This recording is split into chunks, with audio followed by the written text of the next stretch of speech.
বিয়ের প্রতিশ্রুতি দিয়ে একাধিকবার সহবাস, বিয়েতে রাজি না হওয়ায় যুবকের বাড়িতে ধর্ণা যুবতীর। সম্প্রতি ঘটনাটি ঘটেছে দিনহাটা নয়ারহাট গ্রাম পঞ্চায়েতের খামারবক্সি এলাকায়। এই ঘটনায় বেশ আলোড়ন সৃষ্টি হয়েছে ওই এলাকায়। জানা যায়, দিনহাটার বড় শোলমারি গ্রাম পঞ্চায়েতের এক যুবতীর সঙ্গে দিনহাটার নয়ারহাট গ্রাম পঞ্চায়েতের খামারবক্সি এলাকার এক যুবকের 4 মাস আগে সোশ্যাল মিডিয়ায় প্রেমের সম্পর্ক গড়ে ওঠে। প্রেমিকা যুবতীর অভিযোগ, বিয়ের প্রতিশ্রুতি দিয়ে তার সাথে একাধিকবার শারীরিক সম্পর্ক করেছে ওই যুবক। অর্থাৎ বিয়ে করতে অস্বীকার করায় ওই যুবকের বাড়িতে মঙ্গলবার রাতে যায় ওই যুবতী। কিন্তু যুবতীর অভিযোগ, সেই সময় বাড়ির লোকজন তাদের মারধর করে বাড়ি থেকে বের করে দেয় এবং বাড়ির লোকজন ঘরের দরজায় তালা দিয়ে চলে যায়। ওই যুবক ও তার বাড়ির লোকজন বাড়িতে না থাকলেও মঙ্গলবার রাত থেকে বিয়ের দাবিতে তার বাড়ির বারান্দায় ধর্নায় বসে রয়েছে ওই যুবতী। ওই যুবতীর অভিযোগ করে জানায়, গত 6 মাস আগে ওই যুবক ও তার পরিবারের লোকজন আমাকে দেখতে যায়। দেখে আসার পর সোশ্যাল মিডিয়ায় প্রেমের সম্পর্ক গড়ে ওঠে। তারপর 4 মাস ধরে প্রেম, বিয়ের প্রতিশ্রুতি দিয়ে একাধিকবার সহবাস করে, কিন্তু এখনও বিয়ে করতে অস্বীকার করছে। তাই বাধ্য হয়ে ধর্নায় বসেছি। যদি ওই প্রেমিক যুবক ও তার পরিবারের সদস্যদের মধ্যে কেউ বাড়িতে না থাকায় কোনোরূপ প্রতিক্রিয়া পাওয়া যায়নি।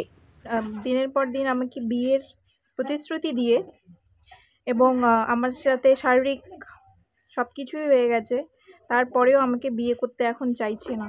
কি বলছে? বলছে যে বিয়ে করব না, যা হয় হয়ে যাক, চাকরি যাবে, জেল খাটবো, কিন্তু বিয়ে করব না। কতদিনের সম্পর্ক?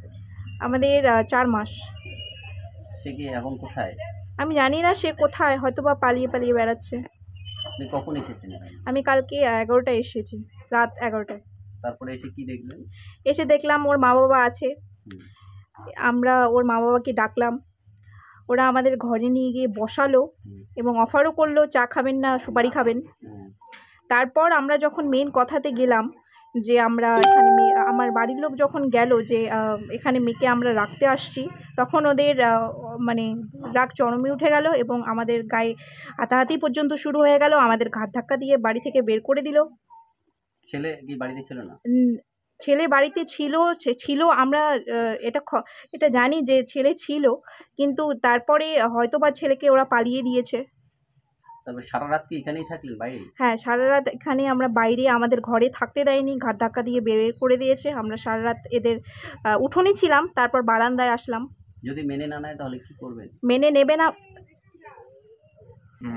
মেনে না নিলে এখানে ধর্ণা দেব যতক্ষণ পর্যন্ত মেনে নেবে না।